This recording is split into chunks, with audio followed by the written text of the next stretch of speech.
They all gave out of their wealth, but she, out of her poverty, put in everything, all she had to live on. This verse comes at the conclusion of chapter 12 in the Gospel of Mark. Jesus is in the temple in Jerusalem, where he is both observing and teaching. Looking at the scene through his eyes, we become aware of the involvement of many different characters. People are simply passing through. Some have come to worship. Some are dignitaries in long robes, and some are rich people throwing their substantial offerings into the temple treasury. But here comes a widow.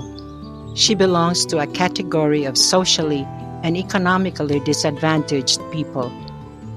Amid general disinterest, she throws 2 pennies into the treasury. Jesus, however, notices her and calls the disciples to him and instructs them. They all gave out of their wealth, but she, out of her poverty, put in everything, all she had to live on. Truly, I say to you. These words introduce important teachings.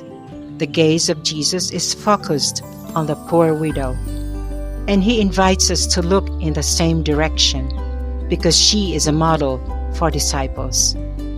Her faith in God's love is unconditional. Her treasure is God Himself.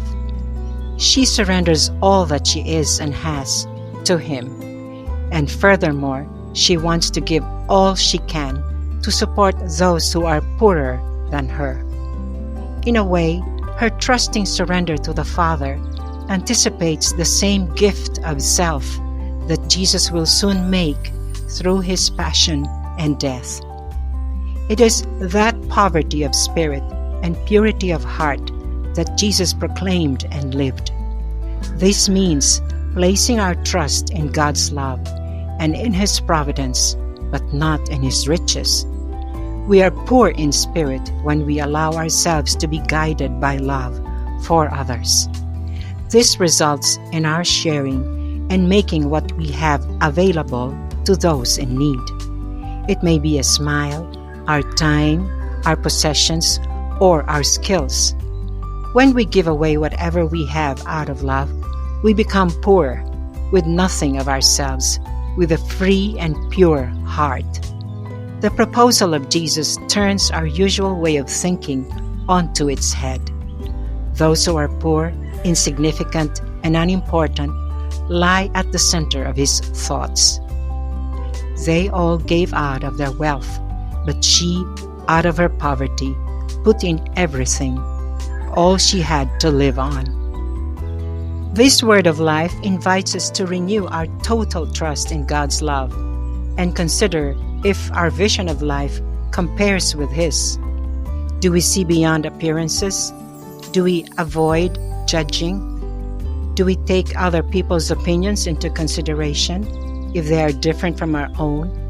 And do we see the positive in other people? It suggests that there is an evangelical logic in freely giving to others, and that doing so creates a peaceful community because it urges us to care for one another. It also encourages us to live out the words of the gospel in everyday life, even when other people may not notice, to trust when we are generous to others, and to share while maintaining an attitude of balance and clear judgment. This word focuses our attention upon the least and asks us to learn from them. The nun was born and raised in Burundi, Africa. He recounts, "In the village, my family had a good farm that always produced a good harvest.